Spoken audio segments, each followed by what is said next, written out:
Que a graça do Senhor Jesus Cristo, o amor de Deus e a comunhão do Espírito Santo seja com todos vós. Amém. Neste segundo domingo, nesse agosto de 2026, Dia dos Pais, nessa semana, nós tivemos, entre a quinta e a sexta-feira, temporais. Nunca antes tinham acontecido. Nós não devemos repetir as bobagens que as pessoas... Não, mas isso sempre foi assim.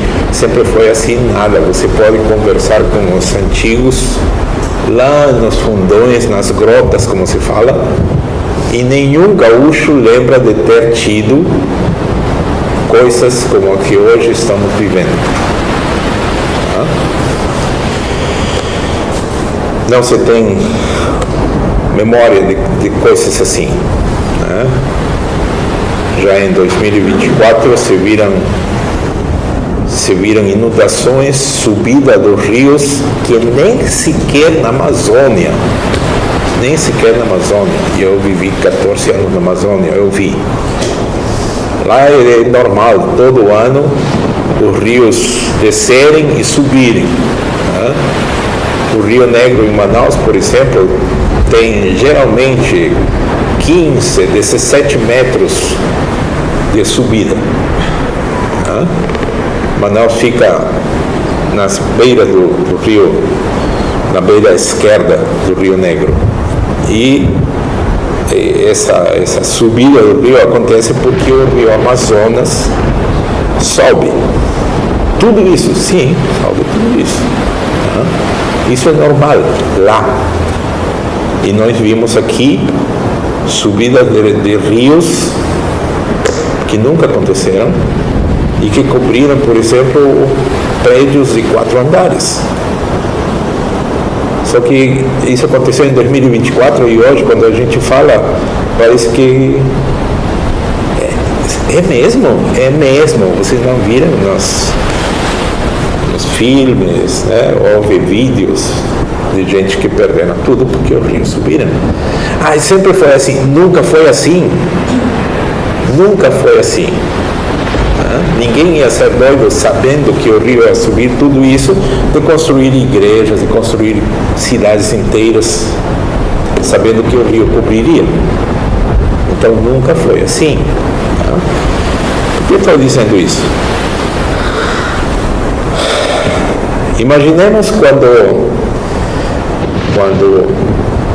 chegaram os portugueses, os espanhóis, lá no século XVI.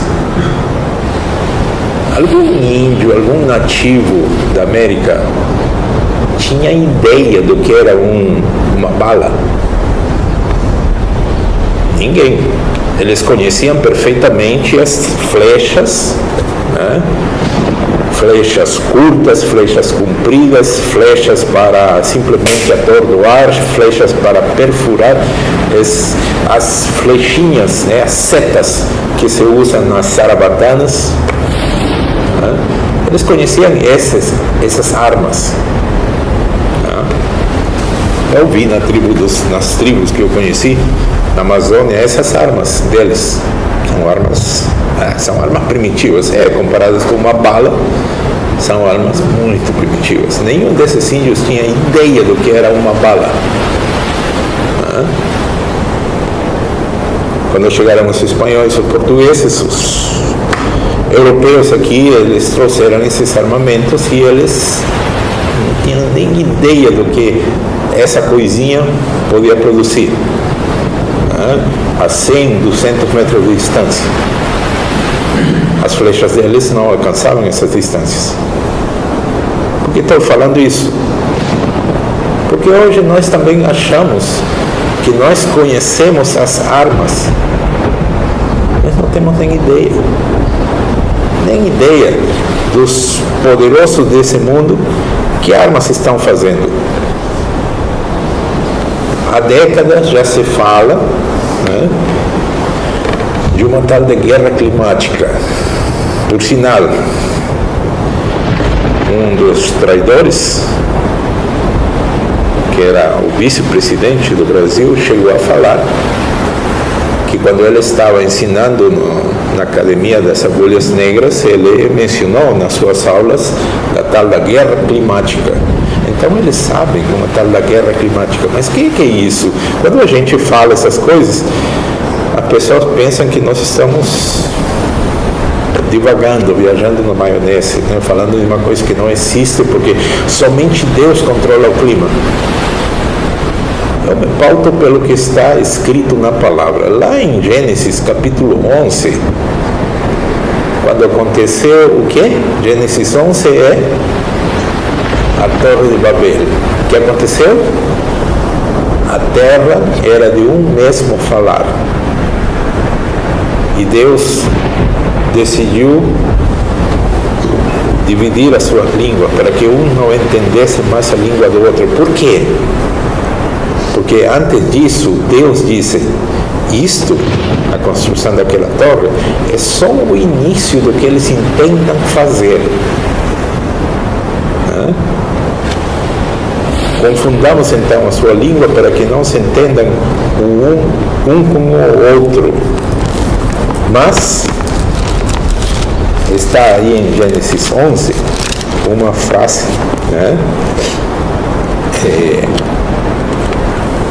não haverá restrição para tudo o que eles intentarem fazer. Quem falou isso foi o próprio Deus. Perceba a frase. Agora não haverá restrição para tudo o que eles intentarem fazer. Então, quando alguém retruca dizendo, porque Deus é que controla o clima, a Terra foi entregue à humanidade. E lá no capítulo 11 de Gênesis, bem no início da humanidade, Deus disse que não haverá restrição para tudo que eles intentarem fazer. Vamos a dividir a sua língua para que nos entendam. E hoje, por mais que haja 7.000 línguas na face da Terra, hoje a humanidade se entende. Para as coisas ruins, se entendem, eles falam uma mesma língua, entre aspas, para o mal. Então eles têm poder, sim. Não pense, o homem é um insetinho diante de Deus. Não é nem sequer um inseto, é nada.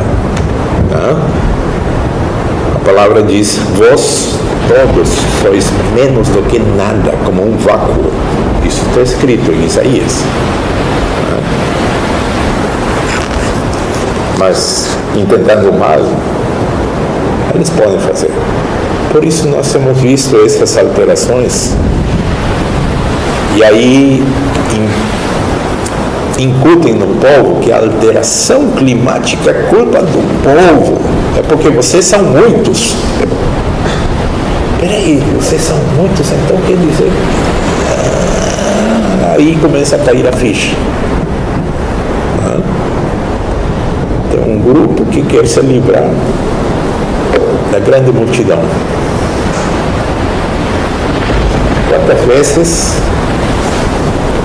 Quantas vezes aquele gênio da computação falou, é preciso reduzir o número. E as pessoas não caem a ficha porque ele está falando. Ele está falando, é preciso reduzir a humanidade. É isso que ele está falando. Ele não falou uma vez só. Foi um deslize dele. Não, ele falou um monte de vezes. É necessário reduzir o número. Nessas semanas que passaram também nos Estados Unidos, aquela coisa toda com o médico, Anthony Fauci, e agora vindo à tona que tudo aquilo era um plano. Mas lá em 2020, gente doida que nem eu falava, gente, isso é um plano. E as pessoas faziam fila para se vacinarem. E hoje está vindo à tona que isso foi um genocídio. se livrar do grande número. Voltando aos temporais. Guerra climática, então? Tire você as suas conclusões. Nós estamos vivendo nesse tempo. Mas aqui na passagem de Mateus 14, 22 a 23, onde os discípulos estão sozinhos num barquinho de madeira no meio do mar e se levanta um temporal, e eles estavam aí sozinhos, o Senhor Jesus não estava com eles, e de repente ele vem, o Senhor vindo, andando sobre o mar, e eles ficaram assustados. Jesus andando sobre as águas. Baseado nessa passagem, eu quero mencionar que nós aqui, nós estamos expostos a temporais. Nós estamos expostos a temporais. E não estou falando de vento, de chuva, estou falando de problemas nessa vida. Se nós olhássemos o que está escrito em Mateus mesmo, capítulo 7, versículo 13 e 14, onde o Senhor Jesus disse: entrai pela porta estreita, porque larga é a porta e espaçoso o caminho que conduz à perdição, e muitos são os que entram por ele. Porque estreita é a porta e apertado o caminho que leva à vida, e poucos há que a encontrem. O que tem a ver com o que eu estou falando? Estou falando que nós, como cristãos, nós não estamos andando num caminho amplo, espaçoso, fácil de andar. Que é o que muitos experimentam na sua vida. Não tem problemas, não acreditam em Deus, não adoram a Deus, não creem em Jesus, e olha, vão de vento em popa, vão para frente, para frente, para frente. Essa é a realidade da vida. Essa é a realidade da vida. Tem um ditado que eu aprendi 40 e poucos anos atrás, quando eu cheguei ao Brasil, porque esse ditado não tem em espanhol. O ditado é meio engraçado, né? Mas todo brasileiro conhece.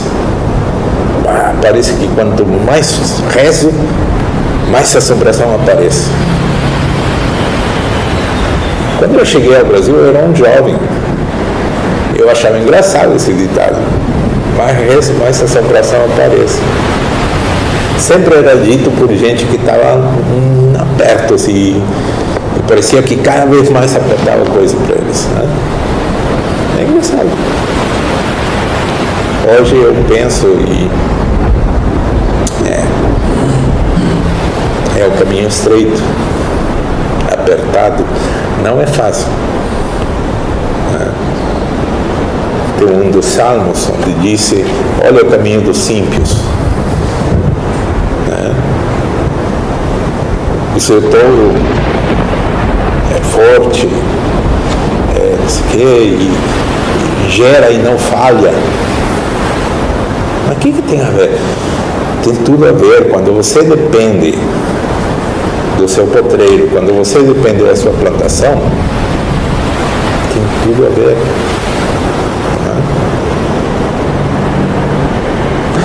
Aí nesse salmo, se não me equivoco, é o Salmo 73.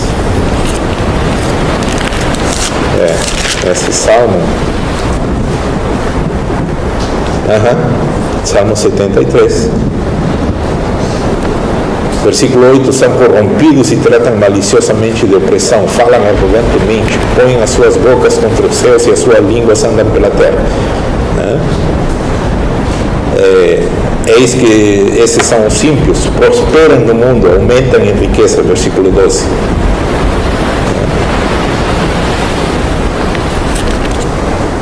Nos primeiros versículos, versículo 4, não apertam na sua morte, mas firmes estão em sua força, não se acham em trabalhos como outros homens, nem são afligidos como os outros homens, por isso a soberba os cerca como um colar, vestem-se de violência como de adorno,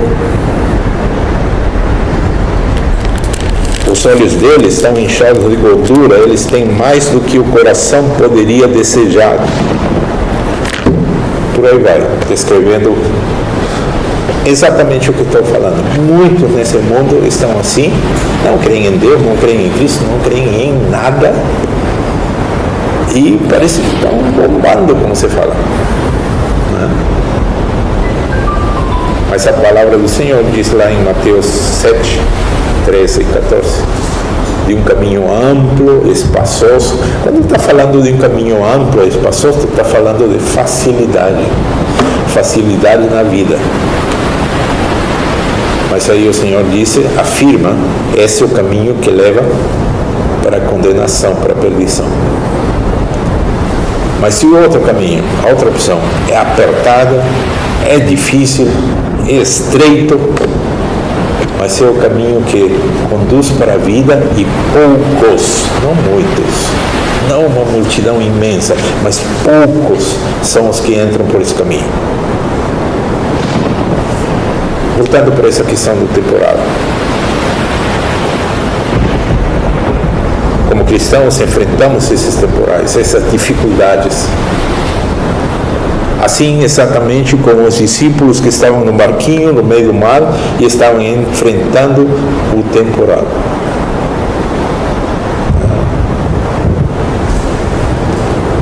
E isso era algo real. E também as dificuldades que você enfrenta na sua vida são dificuldades reais. Não é uma imaginação, não é que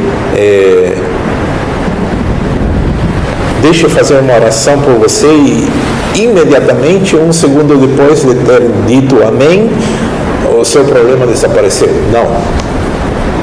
Isso é enganação.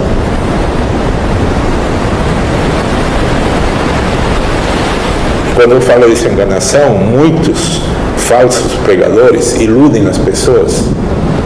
Quem é a pessoa que não tem esses apertos, principalmente das camadas mais pobres?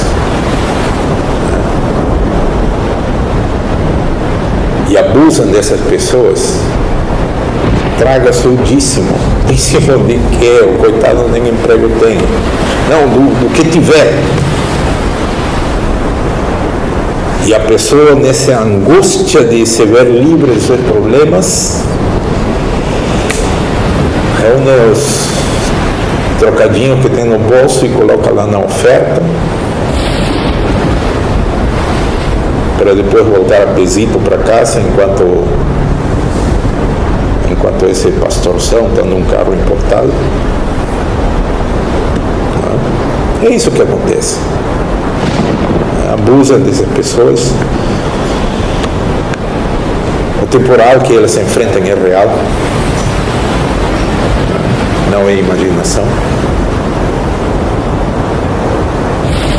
E eu quero dizer que o cristianismo não é nada disso. O cristianismo é esperar em Cristo, o que não se refere a ter uma atitude de avestruz. O que é a atitude de avestruz? Já foi comprovado isso, né? Que é falso, que a avestruz, você vê um leão lá correndo e ela vai e enfia sua cabeça num buraco e pronto, sumiu o problema. Não, isso é falso, é mito, né? Mas todo mundo tem essa ideia, então vou usar essa ideia. Não é essa atitude de avestruz, de enterrar a cabeça num buraco e por mágica sumiu qualquer problema. não é. Esperar em Cristo não é isso. Esperar em Cristo é realmente ter a sua fé baseada no Senhor Jesus. Não é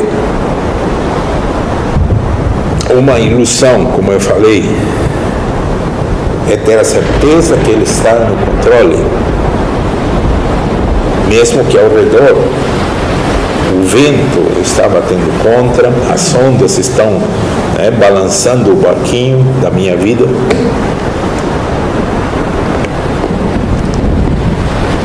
E como nós cantamos nesse hino do Inário Luterano 420, quer nas trevas, quer na luz. Sempre tu estás comigo. Isso é esperar em Cristo. Saber que nos momentos bons estamos com o Senhor Jesus. E mesmo quando ruge o temporal, nós estamos com o Senhor Jesus. Estar em Cristo é ter a certeza daquilo que está escrito no Salmo 23, que nós sempre usamos, Ainda que eu andasse pelo vale da sombra da morte, não temeria mal algum, porque tu estás comigo. Estar em Cristo é ter essa certeza. Que mesmo andando pelo vale da sombra da morte, mesmo andando no meio do temporal, mesmo que o meu barquinho, o barquinho da minha vida seja balançado de um lado para o outro, tu estás comigo. Isso é estar em Cristo. Isso é ter essa certeza, essa fé, a fé em Cristo. O apóstolo Paulo nos diz, porque nós não andamos pelas coisas que vemos ao nosso redor, mas andamos pela fé. E como eu sempre tenho dito, fé não é uma crendice, fé é a certeza do que está escrito no sola Escritura. Por que você tem essa fé? Porque está escrito. A angústia pode atingir a nossa vida, a angústia pode atingir a nossa alma, mas nós temos a quem nos agarrar. O Senhor é o meu pastor. O Senhor Jesus consola os seus. Não faz desaparecer a situação, mas nos traz consolo e conforto.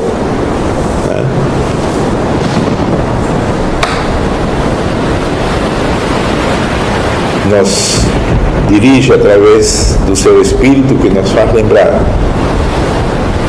largo e espaçoso é o caminho que leva para a perdição. Estreito, apertado, difícil é o caminho que leva para a vida. E são poucos. E aí, cada um deve olhar a sua própria vida e perceber: eu sou dos muitos ou eu sou dos poucos? Onde você está?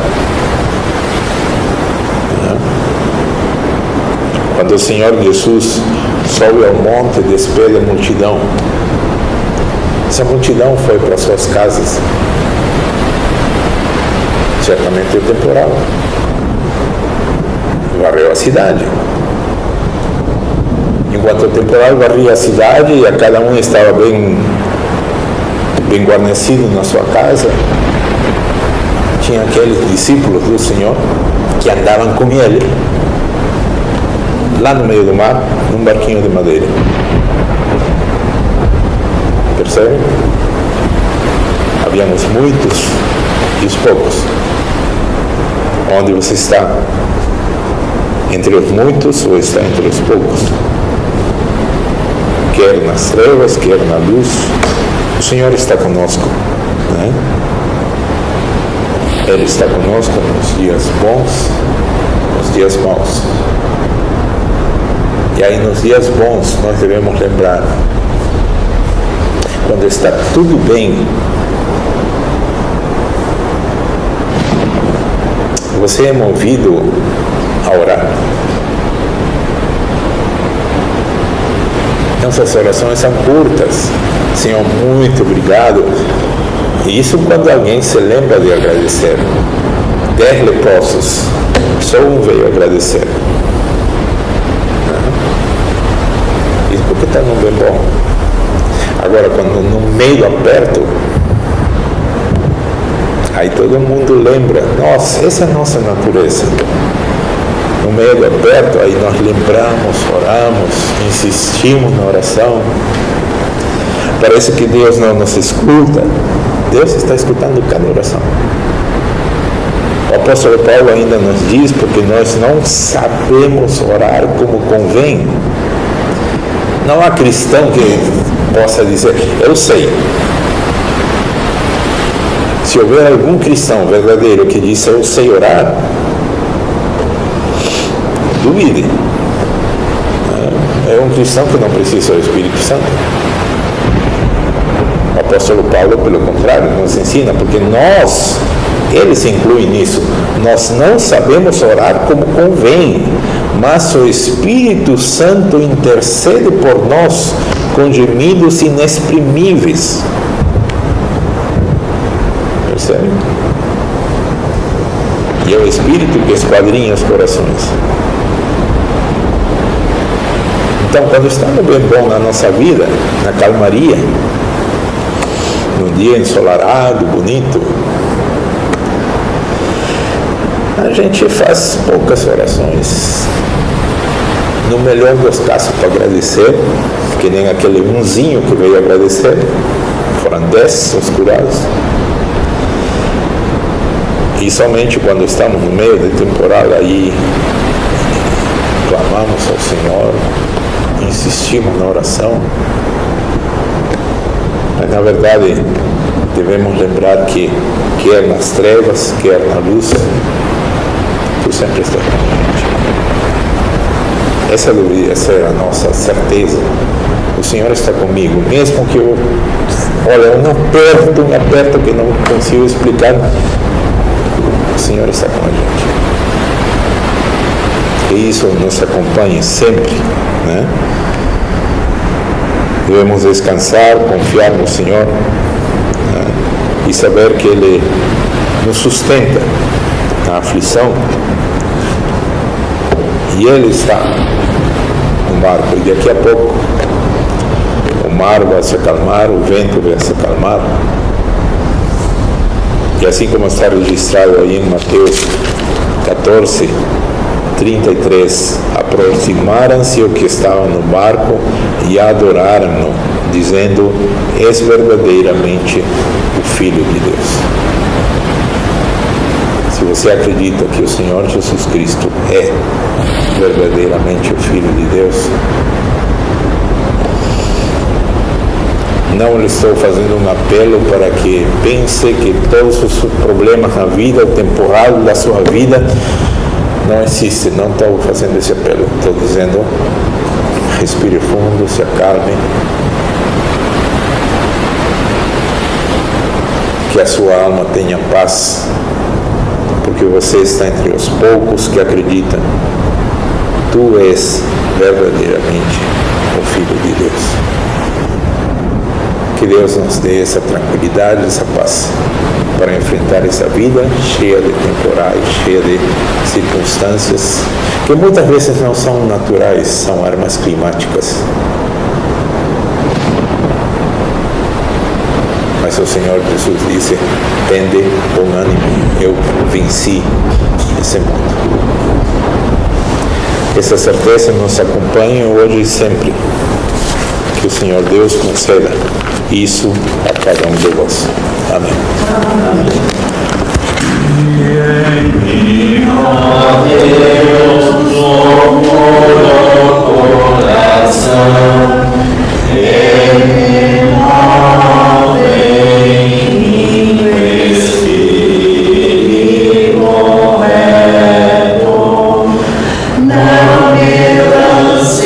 Fora da tua